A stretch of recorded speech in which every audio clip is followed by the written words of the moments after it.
2024 आ रही है और फिर से हम देशभक्ति के माहौल में 2-4 दिन के रैली लेंगे और तिरंगा रैली, बाइक रैली, दुनिया भर की रैली, बाइक से इधर उधर भाग के अपनी प्रशंसा करेंगे। हम सिंबल दिखाएंगे कि हम आज़ाद हैं, जबकि आज़ादी का सिंबल है नहीं। हम फेस्टिवल बनाते आ रहे हैं, 75 से ज़्यादा साल हमें इसी काम में हो गए, लेकिन हमने इन 75 सालों में इस चीज़ से क्या पाया।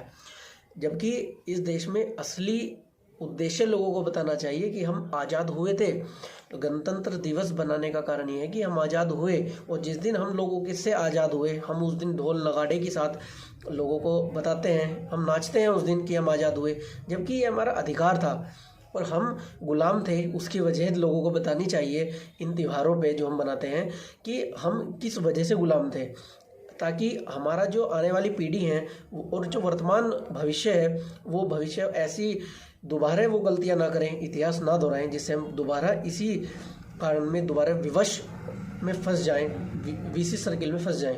तो हमें इस बात को, क्योंकि हम दुनिया में जिस चीज़ के लिए प्रसिद्ध थे, जिस चीज़ के हमने अपनी कल्चर को लेके, अपने वेद को लेके, अपनी योग को लेके दुनिया के सामने हम वर्ल्ड पावर के रूप में उस तरह बिहेव करते थे, तो आज हमें वो दिखाना चाहिए था कि आज दुनिया में हमें कितनी भी हम गुलामी की जंजीरें में रहे हो, लेकिन हम अपनी सभ्यता नहीं भूले। आज भी योग दुनिया की सर्वसम्मत और प्रायोरिटी है, ना कि मेडिसिन है। मेडिसिन के जन्म भले ही हिप्पोक्रेटस हो, यूरोप के हों। तो आपने बताया कि जहर पी के किस तरीके से जिंदा रह जाता है। हमने बताया कि आप जो प्रकृति ने आपको सब कुछ दिया है, बस आपको उसे सही ढंग से यूज़ करना भारत के कल्चर ने सिखाया। और भारत ने बताया कि बिना दवाई के, बिना किसी इंजेक्शन जहर के आप किस तरीके से सर्वाइव कर सकते हैं। तो भारत अपने आप में एक बहुत बड़ा वर्ल्ड पावर था, लेकिन 75 साल की जो नींव रखी गई हमारी, उस नींव ने हमारा भविष्य, इस देश की आज जो हालत है वो इसी नींव की वजह से है। जबकि हमें बताना चाहिए था कि हमें आज़ादी का जो सिंबल है, हमें संविधान मिला, और संविधान ही हमारी एक आइकन है जो इससे पता लगता है कि हम आज़ाद हुए। क्योंकि हमें एक वे ऑफ इंडिया मिली, और वे ऑफ इंडिया का मतलब है हमें उसका मार्गदर्शन करने वाली किताब मिली कि इस किताब के माध्यम से हम कैसे कैसे इस देश में रहेंगे।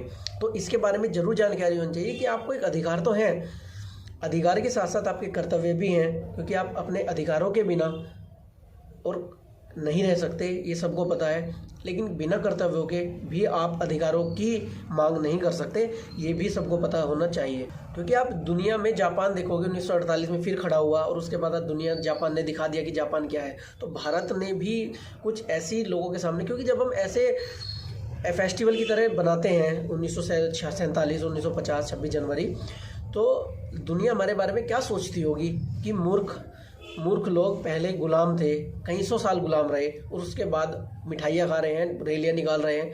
उस समय इन लोगों का खून कहाँ पे था? जब हम गुलाम थे तो उस समय कोई भी मंदिर का घंटा भी नहीं बजा पाता था, कुछ भी नहीं कर पाता था। तो आज अपनी ताकत का परिचय मत दो, क्योंकि आज आप स्वतंत्र हो, और पता नहीं है स्वतंत्रता कब तक रहेगी। नेहरू जी ने कहा था कि स्वतंत्रता टिकने वाली चीज़ नहीं होती। आपको 20 साल बाद पता लगेगा कि हम 20 साल तक तो गुलाम थे। तो गुलामी एक ऐसी चीज़ होती है। तो कहीं ना कहीं आप कन्वर्टेड ना हो, जैसा देश आप चाहोगे लोकतंत्र में, आपको वैसा देश मिलेगा। बस शर्त है कि आप अपनी आवाज़ को उठाओ और मांगे उठाओ। उठाने की भी ज़रूरत नहीं, लोकतंत्र के मालिक हैं हम, जनता इस देश की मालिक है।